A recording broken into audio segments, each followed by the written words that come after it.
बैठ के, हाँ आराम से आराम से। नहीं वाला काम नहीं करना, कोई हॉल नहीं है। नहीं ठीक है, हाँ कर देते। नहीं ठीक, तुम चल जाओ सेवा वहाँ पर, ठीक है। नहीं ठीक, बैठ कर नहीं शिष्टाचार के लिए।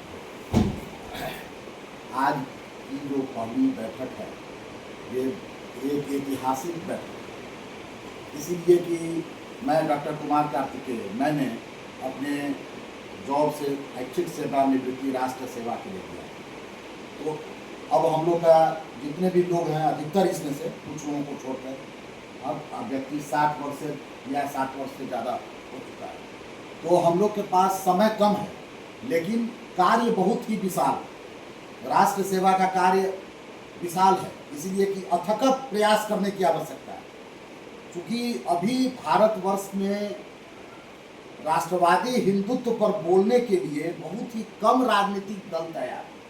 यहाँ तक कि जिस भाजपा को हम लोग हिंदुत्व से जुड़ा हुआ समझते हैं, वो भी बहुत जगह मूक दर्शक बनकर रह गया। जिस राष्ट्रीय स्वयंसेवक संघ से हम लोग आगे बढ़े हैं, वो वहाँ भी हम देख रहे हैं कि बहुत से मुद्दे पर लोग चुप रह जा रहे हैं। और जो आपके विरोधी हैं, जो जिहादी मानसिकता के लोग हैं, वो खुलेआम जहर उगल रहे हैं, खुलेआम हिंदुत्व को धमकी दे रहे हैं और भारत को इस्लामिक राष्ट्र बनाने के लिए हर कर्म करने के लिए तैयार है। हम लोगों के साथ दिक्कत क्या है कि बचपन से ही हिंदू बालक की ये मानसिकता, हिंदू बालक की मानसिकता, हम लोग की जो शिक्षा है ना, और हम लोग के जो शिक्षक हैं, वो केवल जो है आजीविका से संबंधित शिक्षा ही हम लोग को मिल रही है। राष्ट्र कैसे बचेगा, हमारा धर्म कैसे बचेगा, हमारी संस्कृति कैसे बचेगी, हमारी भावी पीढ़ी किस तरह से हिंदुत्व की राह पर चल पाएगी, इसके लिए कोई सोचने को तैयार नहीं।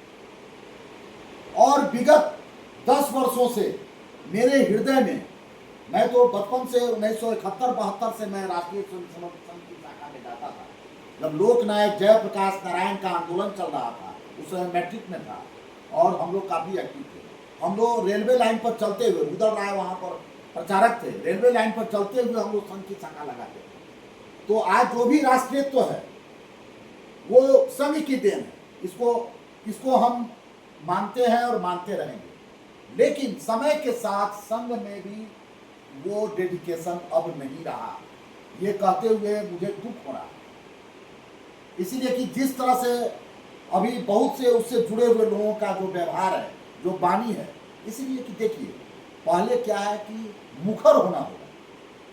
मुखर इसलिए होना होगा कि हिंदू समाज जो है सो एक साइलेंट स्पेक्टेटर बन के जीना चाह रहा है ना, कि हम नहीं बोलेंगे, हम सुरक्षित रहेंगे।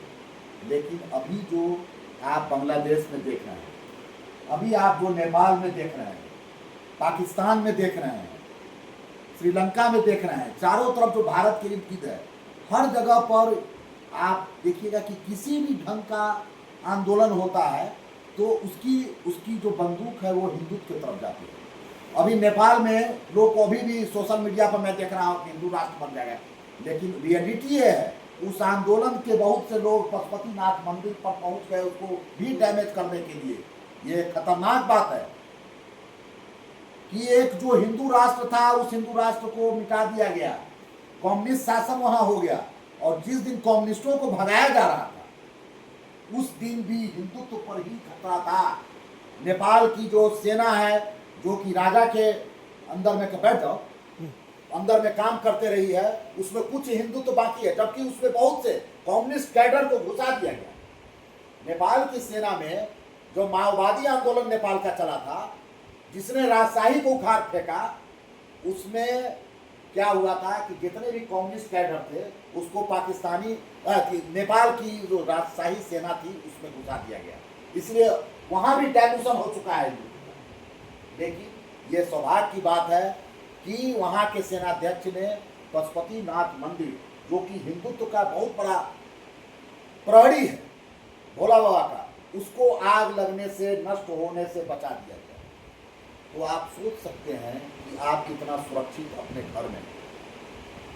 तो क्या है कि एक बारगाह की लाइन थी कि 3 तरह के लोग होते हैं और 3 तरह के कर्म होते हैं। एक होता है टिमिड पर्सन, क्लीग, वो किसी कार्य को करने से पहले ही डर जाता है। एक होता है कायर व्यक्ति, कार्य तो शुरू करता है लेकिन व्यवधान और किसी ढंग के संकट को सोच करके अपने कार्य को बीच में छोड़ देता है। और तीसरा होता है ब्रेव और वीर व्यक्ति, जो कार्य को अंजाम तक पहुंचाने के बाद सोचता है कि अब हमको आगे क्या करना है, पीछे क्या हुआ था और आगे और क्या करना है। तो हम लोग को इस पंक्ति को याद रखना, ये कार्य कोई साधारण कार्य नहीं है ना। इसके लिए बहुत कुछ होम करना पड़ेगा। किसी भी यज्ञ में होम होता है, तो यहाँ पर हम लोग अपना जीवन होम करने के लिए तैयार बैठे हैं। तो राष्ट्रवादी हिंदुत्व, जो भी संगठन, जो भी विचारधारा को हम लोग लेकर चलेंगे, वो राष्ट्रवादी हिंदुत्व होगा। राष्ट्रवादी हिंदुत्व क्या है? हाउ टू डिफाइन राष्ट्रवादी हिंदुत्व? अब बहुत लोग कहते हैं कि हिंदू धर्म तो था ही, हिंदुत्व कहाँ से आ गया?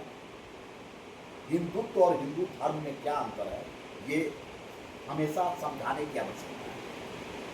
आप मंदिर में गए, घंटा बजाए, आप पूजा किए, आप चले आए, आप जो है सो हनुमान चालीसा पढ़े, आप सब कुछ किए, अनुष्ठान किए, पितृपक्ष में आपने तर्पण किया, दुर्गा पूजा में आपने अनुष्ठान किया, ये सब आपने हिंदू धर्म, सनातन धर्म। लेकिन अगर आपके बगल के मंदिर पर अटैक हो रहा है कोई जिहादी का, अगर कोई आपका हिंदू भाई पर किसी जिहादी का अटैक हो रहा है, किसी हिंदू भाई बहन का इज्जत लूटने के लिए जिहादी तैयार है, लव जिहाद के लिए किसी लड़की को दिग्भ्रमित करके उसका जीवन बर्बाद, वहां पर अगर आप आगे बढ़ करके उसको रोकने का काम करते हैं, तो ये हिंदुत्व है। यही अंतर है।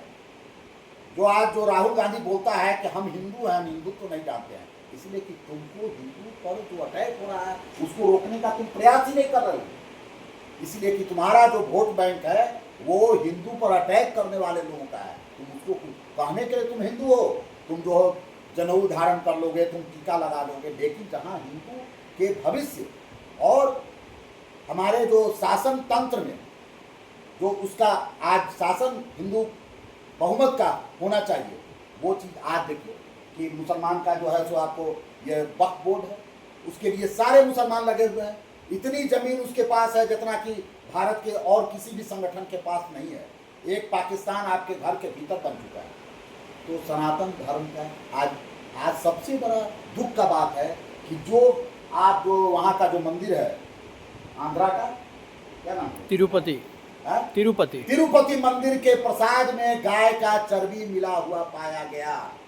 आपको हर जगह भ्रष्ट किया जा रहा है, जहां आपका प्रसाद ही जो है दूषित कर दिया गया।